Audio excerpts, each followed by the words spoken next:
Rajesh law centre में आप लोगों का स्वागत है। आज हम लोग चर्चा करेंगे भारतीय नागरिक सुरक्षा संहिता 2023 के अंतर्गत 7 विशेष महत्वपूर्ण ये सातों विशेष महत्वपूर्ण बातें और इस वीडियो को बनाने का जो प्रमुख उद्देश्य वो तैयारी करने वाले बच्चे जो खास तौर से तैयारी कर रहे हैं पीसीएसजे, एपीओ या एचजीएस की उनके लिए है, क्योंकि ये 6 विशेष बातें 7 विशेष बातें इतनी विशेष हैं कि परीक्षा के लिए काफी महत्वपूर्ण है और इनमें से कोई ऐसा प्रोविजन नहीं है जो एग्जाम में ना आया। कुछ तो ऐसे प्रोविजन है जो कई बार आए हुए हैं एग्जाम में। ये सब स्पेशल है, या तो स्पेशल कोर्ट है, या तो स्पेशल जज है, या तो स्पेशल कोई प्रोविजन है। ठीक, कितनी बातें हैं? 7। अगर आप पहले से जान रहे हैं तो बहुत अच्छी बात है, नहीं जान रहे हैं तो एक बार में इनको देखिए। हो सकता है आपको पता हो बट एक नजर में ना पता हो। विशेष न्यायालय। अच्छा हाँ, हमारे यहाँ पीसीएसजे, एपीओ और एचजीएस की तैयारी के लिए जो है ऑनलाइन और ऑफलाइन दोनों प्रकार के क्लास की सुविधा उपलब्ध है। अतः जिस बच्चे को पीसीएसजे, एपीओ या एचजीएस की तैयारी करना है उस दिए गए नंबर पर संपर्क करके अपनी सुविधा अनुसार क्लास ज्वाइन कर सकता है। विशेष न्यायालय धारा 9(1) के प्रंतुक में विशेष कोर्ट गठित किया जाता है। ध्यान दीजिएगा, ये स्टेट गवर्नमेंट को स्टेब्लिश करने की पावर होती है जो है advice on the high court. उच्च न्यायालय के परामर्श पर राज्य सरकार को ये शक्ति प्राप्त है कि वो विशेष न्यायालय का गठन किसी विशेष मामले या विशेष वर्ग के मामलों के निस्तारण के लिए गठित करे। धारा 11 में विशेष न्यायिक मजिस्ट्रेट है। यहाँ विशेष न्यायालय है 9(1) के प्रंतुक में, और 11 में विशेष न्यायिक मजिस्ट्रेट है। ध्यान रखिएगा, इस विशेष न्यायिक मजिस्ट्रेट का गठन हाई कोर्ट द्वारा किया जाता है। वो नियुक्ति, क्योंकि गठन कोर्ट का होता है, नियुक्ति व्यक्तियों का होता है। तो विशेष न्यायिक मजिस्ट्रेट की नियुक्ति हाई कोर्ट के द्वारा किया जाता है, लेकिन केंद्र सरकार या राज्य सरकार के प्रार्थना पत्र पे आवेदन। ठीक, विशेष न्यायिक मजिस्ट्रेट 11 में गठित किया जाता है, जो एक बार में 1 साल के लिए होता है। अभी कुछ समय पहले एग्जाम में पूछा भी गया था, एक बार में 1 साल के लिए किया जाता है।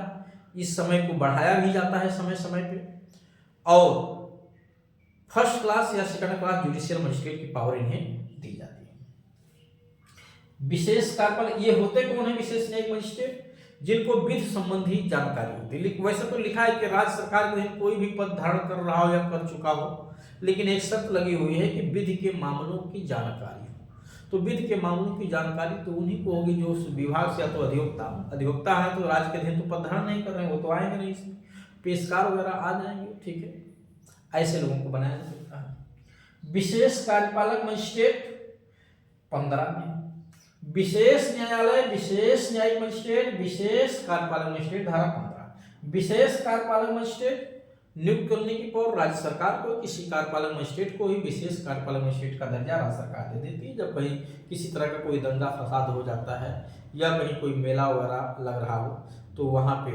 व्यवस्था को संभालने के लिए जो है कार्यपालक मजिस्ट्रेटों को विशेष कार्यपालक मजिस्ट्रेट की शक्तियां दी जा सकती है। इसमें पुलिस अधिकारी को भी देने की पावर है। किसी एसपी या उसके समतुल्य किसी पद के अधिकारी को भी विशेष कार्यपालक मजिस्ट्रेट की पावर दी जा सकती है। ध्यान रखिएगा, ये पुरानी संहिता में यह प्रावधान नहीं था। पुरानी संहिता में केवल कार्यपालक मजिस्ट्रेटों में से ही स्पेशल कार्यपालक मजिस्ट्रेट बनाए जाते थे, बट अब एसपी या उनके समतुल्य किसी पद पे, समतुल्य में कौन आएगा? एडिशनल एसपी, ज्वाइंट एसपी, ठीक है, ये सब उनके समतुल्य हैं। ऐसे लोगों को भी विशेष कार्यपालक मजिस्ट्रेट बन सकता है। बट एसपी, असिस्टेंट एसपी जो है समतुल्य नहीं है एसपी के, ध्यान दीजिए, वो उसके सबऑर्डिनेट होता है। आगे विशेष लोक अभियोजन, जिस तरह से यहाँ विशेष न्यायालय है, यहाँ विशेष न्यायिक मजिस्ट्रेट है, यहाँ विशेष कार्यपालक मजिस्ट्रेट, उसी तरह से 18(8) में जो पुरानी धारा सीआरपीसी की 24(8) थी, ठीक, उसमें विशेष लोक अभियोजक की नियुक्ति किए जाने का प्रावधान किया गया। क्या विशेष लोक अभियोजक? अब ये विशेष लोक अभियोजक भी केंद्र या राज्य सरकार को पावर दिया गया है। केंद्र या राज्य सरकारें ये नियुक्त करती हैं, इनको अपनी आवश्यकता है किसी विशेष मामले की सुनवाई करने के लिए, तो स्पेशल पब्लिक प्रोसिक्यूटर की नियुक्ति की जाती है। स्पेशल पब्लिक प्रोसिक्यूटर जो होता है, ठीक है, इसको 10 साल का प्रैक्टिस होना चाहिए। 10 साल का अनुभव वाले अधिवक्ताओं को ही विशेष लोक अभियोजक नियुक्त किया जाता है। 18(8) विशेष समन धारा 229, स्पेशल समन सभी मामलों में नहीं जारी होता है, ध्यान दीजिएगा। ये पहले पुरानी संहिता की धारा 206 थी, अब धारा 229 हो गई। विशेष समन उन मामलों में जारी होता है जिसमें मामले का त्वरित गति से निस्तारण करना है। छोटे मामले होते हैं जिसके लिए जुर्माने की राशि 5,000 रुपए से ज्यादा हो, यानी ऐसा कोई अपराध जिसमें जुर्माने की राशि 5,000 रुपए से ज्यादा ना हो, उसी मामले में विशेष समन जारी किया जाता है। और इसमें क्या होता है कि पार्टी को कोर्ट विकल्प दे देती है कि आप चाहे स्वयं कोर्ट में हाजिर हो जाइए या अपने प्लीडर के माध्यम से हाजिर होइए, या अपने दोस्त को स्वीकार करके स्वयं उस 5,000 रुपए अधिकतम जुर्माने की राशि को कोर्ट में भेजवा दीजिए, या अपने प्लीडर के माध्यम से अपने दोस्त को स्वीकार करके और जुर्माने की राशि आप अदालत में भेजवा दीजिए। उसके बाद हम आपको दोषी जब ठहराएंगे तो उतना जुर्माने की राशि अधिकतम 5,000 है ही, एडजस्ट कर देंगे उसी में। अगर कम जुर्माना लगाएंगे तो जितना आपका बचेगा वापस कर दिया जाएगा। तो ये विशेष समन ऐसे मामलों में ही जारी होता है जिसमें जुर्माने की राशि 5,000 रुपए से ज्यादा ना हो और कोर्ट को लगता है कि इस मामले में जो है जुर्माना लगाने से न्याय हो जाएगा। कुछ और भी मामले हैं धारा 229 में, आप देखेंगे तो जितने भी कंपाउंडेबल ऑफेंस हैं उसमें भी विशेष समन जारी किए जाने की छूट दी जाती है। 3 वर्ष या उससे कम के कारावास से, वो 3 माह या उसके कम के कारावास दंडनीय अपराधों में भी स्पेशल समन जारी किया जा सकता है। क्लियर हो गया? ये सेक्शन 421 है, बहुत महत्वपूर्ण धारा। बट मोटर व्हीकल एक्ट में भले जुर्माने की राशि 5,000 रुपए से कम हो, लेकिन वहां स्पेशल समन जारी नहीं हो सकता, ध्यान रखिएगा, इसका एक्सेप्शन है। या जिन मामलों में पर्सनल अपीयरेंस से छूट दिया गया है और प्रोसीडिंग की जा रही है, उसका ये मतलब नहीं कि धारा 421 के 229 के तहत उसमें स्पेशल समन जारी हुआ। ठीक, विशेष अपील, देखिए यहां भी विशेष अपील क्या है? विशेष अपील, विशेष अपील का मतलब है कि जब एक से अधिक व्यक्तियों का एक साथ ट्रायल किया गया हो, एक से अधिक व्यक्तियों का एक साथ ट्रायल किया, ज्वाइंट ट्रायल, और उसमें कुछ एक ने अपने दोस्त को कन्फेस कर लिया या उनको सजा दी गई, तो छोटा मामला बन रहा है जिसकी अपील नहीं हो सकती। यानी ऐसी दोष सिद्धि 2 या अधिक व्यक्तियों का एक साथ ट्रायल में उनमें से किसी एक या अधिक का ऐसी दोष सिद्धि जिसकी अपील ना होती हो, और कुछ एक को दोषी ठहराया गया हो, जैसे 2 लोग थे, एक को दोषी ठहराया गया, उसके आदेश की अपील थी, यानी उसकी अपील की जा सकती थी। दूसरे को जो दोषी ठहराया गया वो अपील योग्य आदेश नहीं था। ऐसी स्थिति में क्या होता है कि दोनों को अपील करने का राइट मिल जाता है, दोनों को इसका अपील करने का राइट मिल जाता है। आप देखेंगे जो धारा 421 है, 421 है विशेष अपील, इसमें 416 और 17 आप देखेंगे तो दोनों ऐसी धाराएं हैं जिसमें अपील का प्रावधान नहीं है। 16 में छोटा अपराध वो अभिभाग के आधार पे दोष सिद्धि, और 17 में छोटे मामले के नाम पे अगर जो दोष सिद्धि ठहराई गई है तो उसकी अपील नहीं, छोटे मामले यानी कम सजा दी गई तो उसकी अपील नहीं होती है।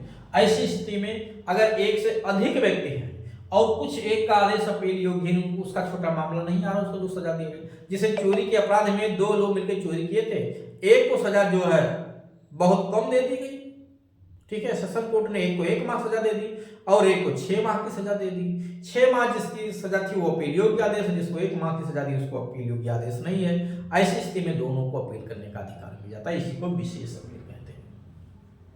स्पेशल अपील, विशेष जमानत नाम नहीं है, यहाँ है जमानत के संदर्भ में विशेष शक्तियां, विशेष पावर है अपील के संदर्भ में। केस ऑफ बेल जो स्पेशल पावर, ठीक है, किसको? सेशन कोर्ट को और हाई कोर्ट को। किसी भी मामले में जिसमें जनरल बेल खारिज हो गया हो या बेल एक्सेप्ट हो गया हो, एक्सेप्ट हो गया तो उसे हम रिजेक्ट करा सकते हैं, बेल कैंसिलेशन के लिए जा सकते हैं। 483(3) में बेल कैंसिलेशन और 483(1) में बेल मंजूर कराने के लिए हाई कोर्ट या सेशन कोर्ट में जा सकते हैं, दोनों की पैरल लड़ सकते हैं। तो ये विशेष, मैंने इस वीडियो को स्पेशली इसीलिए बनाया कि मैं पहले ही बताया हूँ इसमें सब विशेष शब्द है। यहाँ विशेष न्यायालय, ये विशेष मजिस्ट्रेट, न्यायिक मजिस्ट्रेट, ये विशेष कार्यपालक मजिस्ट्रेट, ये विशेष लोक अभियोजक, ये विशेष समन, ये विशेष अपील, ये विशेष जमानत। अगर आपसे कभी भी एग्जाम इस तरह से पूछा गया, आपको एक साथ सब देखेंगे, कोई इशू नहीं आएगा। पुरानी संहिता की धारा में बता दे रहा हूँ, ये विशेष न्यायालय है। धारा 11 की उपधारा 1 थी, धारा 11 की धारा 1 का प्रंतुक था। विशेष न्यायिक मजिस्ट्रेट धारा 13 था। विशेष कार्यपालक मजिस्ट्रेट जो है 18 में था विशेष लोक अभियोजक, ये 24(8) में था विशेष समन, ये धारा 206 था। विशेष अपील जो है ये धारा 481 थी, सॉरी 381 थी। और विशेष जमानत जो है, विशेष अपील और विशेष जमानत ये जो है धारा 439 था, ये सेक्शन 439 था, 483 जो होगा 439